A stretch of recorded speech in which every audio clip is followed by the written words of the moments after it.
Hi guys, it's Ben here from T-Rex Space Station. How's everyone doing? This is going to be a bit of a rant video. I've not really done any ranting for quite a while. I suppose that's because my life's been all happiness and butterflies. I'm only joking, it hasn't really. But sometimes things crop up that kind of narc me and get me irritated. And that make me want to lead on to a bit of a discussion and to talk about them. I guess to get things off my chest, really. And so today I felt like talking about social experiment videos. Now, before we get started, I'd just like to say this is just some opinions, just some subjective thoughts. Nothing that I say is hard and fast or set in stone. It's more just things that I've observed and that I've been thinking about just to get discussion going. So, firstly, you might be asking, what are social experiment videos? Well, these are kind of videos where a group of people will pretend and enact a certain scenario in public.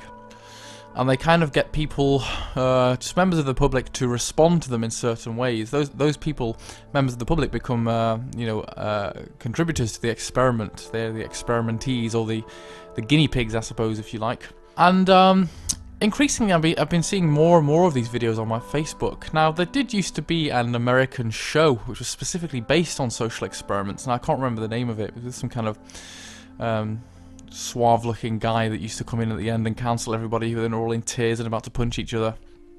And there'd always been some kind of idea of a moral lesson that you could learn from the end of it. And actually, when I first watched an episode of that show, I was like, oh, this is quite endearing. It was kind of nice seeing people sticking up for minorities or defending each other, and generally restoring my faith in humanity. But that said, as I started to watch more and more of these videos, I began to see issues with them and to become a little bit irritated with them. And certainly these days, my Facebook seems to be inundated with more and more social experiment videos by various different people. And I've been thinking, actually, these aren't all that great, and there's a few criticisms that I want to raise with you today. Firstly, what you're actually getting from these videos in terms of data or in terms of meaningful things that you can interpret about society is very, very limited. Really, the emphasis here is just on entertainment, and increasingly these videos are just clickbait. They're supposed to be kind of topical, but really they're just about things that have been big in the news recently, things that are likely to score lots of hits, but don't necessarily tell me a great deal about the issue on any detailed or meaningful level. The data that you get from these videos is uninterpretable because there's no actual methodology given to you. At the start of the video, for example, you don't know how many people have actually been exposed to this social experiment. You don't know how many people responded negatively and how many responded positively.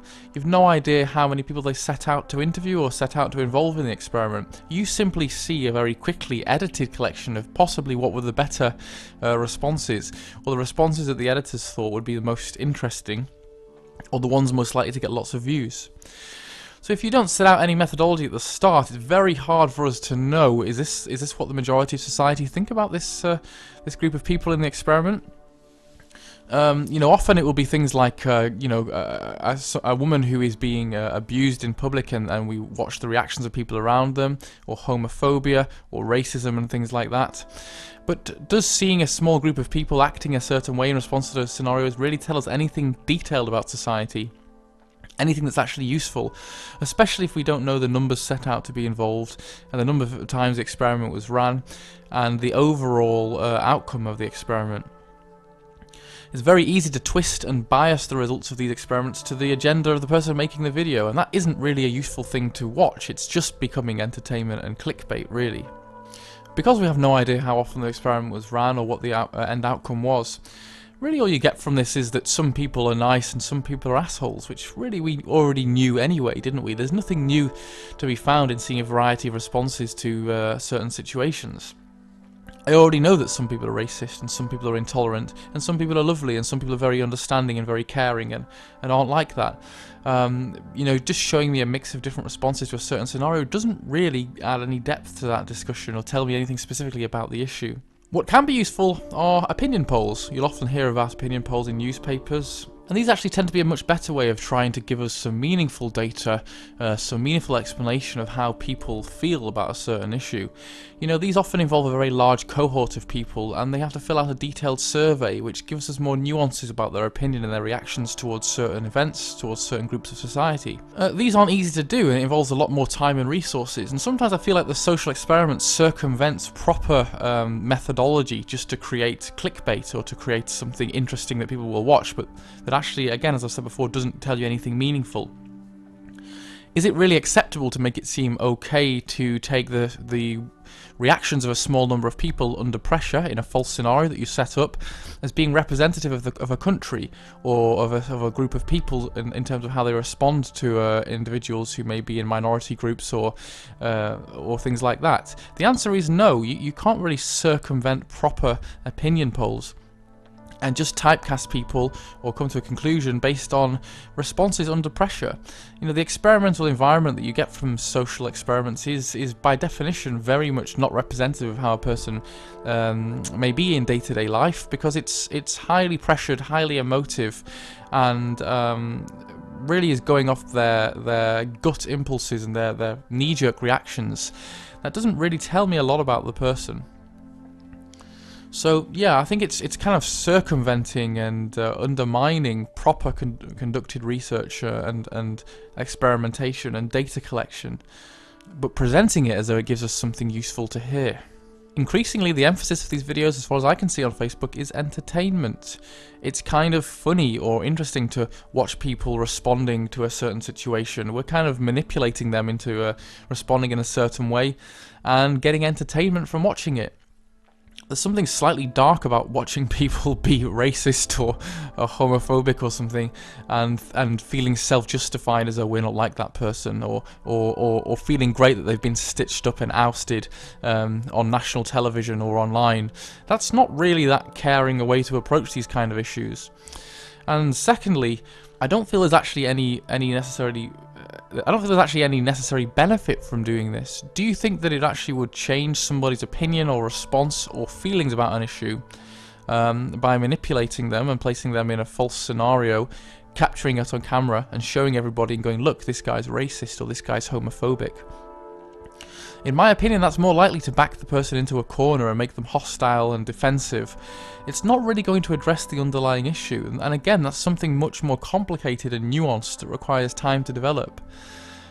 Social experiments often leave us maybe entertained if you're that kind of person, but with very little idea of how to address the issues that are given. There's no solutions given, it's often only problems that we see. I would like to see more energy going into addressing issues of inequality, rather than just trying to entertain us with watching people's reactions. Talking about these false scenarios as experiments is very misleading. As I said before, there's no experimental methodology, which is always a big part of scientific conducted experiments. You have to be transparent in what you're doing. But also, experiments and scientific research involve a certain amount of ethical consent that needs to be gained. There's an ethical framework to work within. Now, as far as I can tell, these social experiments don't involve any ethical applications or consent at all. You're essentially trapping members of the public into experiments that they didn't consent to, which is really very unethical.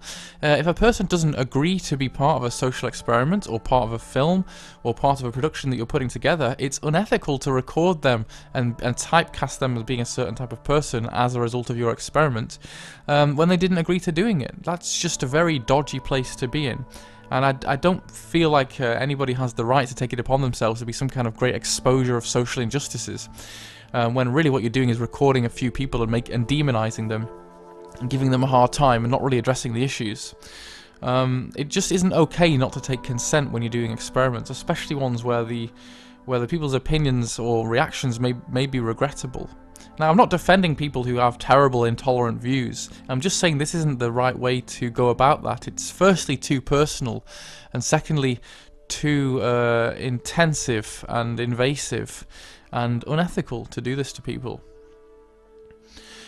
Moving on from that, the idea of not gaining consent and trapping a person in an experiment and capturing them on film is actually a very dangerous thing to do. People respond really unpredictably, and often I've seen social experiments end up very negatively and badly. People feel very strongly about issues such as racism and sexism and homophobia, And the response of the public to very highly emotive scenarios is often very unpredictable. You know, there was a social experiment done recently in Canada after the shootings there at Parliament, and where a guy was basically being Islamophobic, and at the end of the video he got punched by somebody that was standing up for his friend, or for a Muslim chap. And you know, I just don't think it's safe to be going around provoking people, because we feel strongly about these issues, and often there are vulnerabilities there and past problems that cause people to be very passionate about these things and defensive of the principles of equality. And you're putting yourself at risk by winding people up in these kind of goofy social experiments, because the consequences can be real. People get inflamed. People may have personal issues and personal pain about inequality that these experiments unfairly tap into and expose. And I just think, I understand the principle of it, of trying to show, I like to think that they're trying to show that what a good society we live in, that there are people there that would stand up for minorities and stand up when they see inequality. But I think that the way it's gone about is wrapped up as science, but it's actually just clickbait, it's actually just entertainment, and it's unethical, and doesn't tell you anything meaningful. So next time I see social experiments on my Facebook, I'm going to ignore them, because I'm getting a bit tired of them, to be honest. So you guys can let me know what you think about this. Have you seen these videos? Do you think they're worthwhile? Are they rewarding to watch? Are they entertaining? Do they tell us something interesting about society? Or are you like me? Are you very skeptical of this type of thing, this type of entertainment at other people's expense? Let me know, guys. I'll be interested to hear your thoughts. Take care, and I'll speak to you all soon. Bye.